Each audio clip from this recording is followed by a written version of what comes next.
Saturday morning, workout time. So நான் இன்னைக்கு எழுந்துக்கும் போது 4 AM கிளாஸஸ் மீட்டிங்ஸ் கால்ஸ் எல்லாம் முடிச்சுட்டு வெளில வந்து பார்த்தா 14 டிகிரி இருந்துச்சு டெம்ப்ரேச்சர். ஓ மை காட் அப்படின்ற மாதிரி இருந்துச்சு.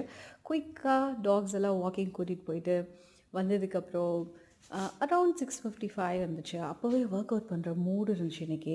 I'm so happy. ஏன்னா என்னோடய சேலஞ்சே வந்து இந்த 365 டேஸும் ஒர்க் அவுட் பண்ண முடியுமா அப்படின்றது தான் இருந்துச்சு. அந்த ஸ்பிரிட்டோட நம்ம ஒர்க் அவுட் பண்ண போகிறோம் அப்படின்னு நினைக்கும் போது செம்ம ஜாலியாக இருந்துச்சு. அப்போ ஒர்க் அவுட் பண்ணலாமா என்ன பண்ணலாம் அப்படின்னும் போது எனக்கு நல்லா தெரியும் மெய்ட் வருவாங்க. ஸோ என்னோடய ஒர்க் அவுட் ரிதம் டிஸ்டர்ப் ஆகும். அதுக்கப்புறம் ரக்ஷன் ஸ்கூலுக்கு கிளம்பணும். ஸோ ஃபர்ஸ்ட் ப்ரியாரிட்டியாக அவனுக்கு லஞ்ச் எல்லாம் முடிச்சு பேக் பண்ணி வச்சுட்டு மெய்டு வந்து வீடெல்லாம் க்ளீன் பண்ணிவிட்டு கிளம்புனதுக்கப்புறம் ரக்ஷன் கீழே வந்தான். அவன் வரும்போது அரவுண்ட் 8. நான் அப்போ ஆல்ரெடி ஒர்க் அவுட் ஸ்டார்ட் பண்ணிகிட்ருந்தேன். அவன் ஃபர்ஸ்ட் வார்த்தையே சொன்னது என்னென்னா, பண்ணு நல்லா பண்ணு, நல்லா ஸ்ட்ராங்கர் ஆகும் மம்மி அப்படின்னும் போது இதுதான் வந்து மோட்டிவேஷன் அப்படின்னு தோணுச்சு. ஸோ இது ஃபர்ஸ்ட் டே ஆஃப் ஒர்க் அவுட்டில் எனக்கு கிடைக்கல. கிட்டத்தட்ட 2 இயர்ஸாக கன்சிஸ்டண்ட்டாக பண்ணும்போது even the people around you வந்து started liking what you are doing அப்படின்றது இன்றைக்கி எனக்கு புரிஞ்சிச்சு. ஸோ எல்லாம் முடிச்சுட்டு நம்ம பீஸ்ஃபுல்லாக ஒர்க் அவுட் தான் பண்ண போகிறோம் அப்படின்னு நினைக்கும் போது தான் மொபைலில் வந்து பிளாங்க் ஒர்க் அவுட் ஸ்டார்ட் பண்ணியிருந்தேன். அப்போ அவனுக்கு அவங்க அப்பா கிட்ட கால் பண்ணும் அப்படின்னு சொல்லிட்டு மொபைல் எடுத்து கால் பண்ணுறது அந்த இதுன்னு எல்லாம் பண்ணிகிட்டு இருந்தார்.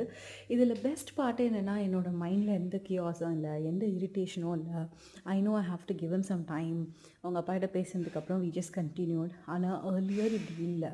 யா அதனால தான் இதை சொல்ல வந்தேன். Now let's come back to the workout routine. நான் இன்றைக்கி பண்ணது வார்ம் அப், அது இல்லாமல் blanks.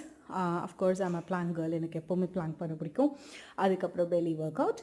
Belly workout gives me lot of core strength. எனக்கு அது ரொம்ப ரொம்ப ரொம்ப ரொம்ப ரொம்ப ரொம்ப பிடிச்ச ஒர்க் அவுட். உங்களுக்கு எதுவும் ரொம்ப பிடிக்குன்றத கமெண்ட்டில் கண்டிப்பாக சொல்லுங்கள்.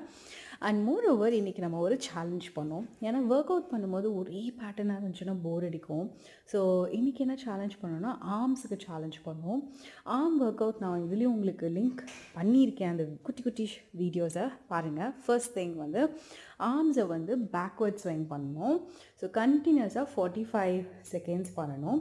And without a break next thing வந்து பின்னாடி வந்து ஆர்ம் க்ராஸ் பண்ணணும். அதுவும் 45 செகண்ட்ஸ்.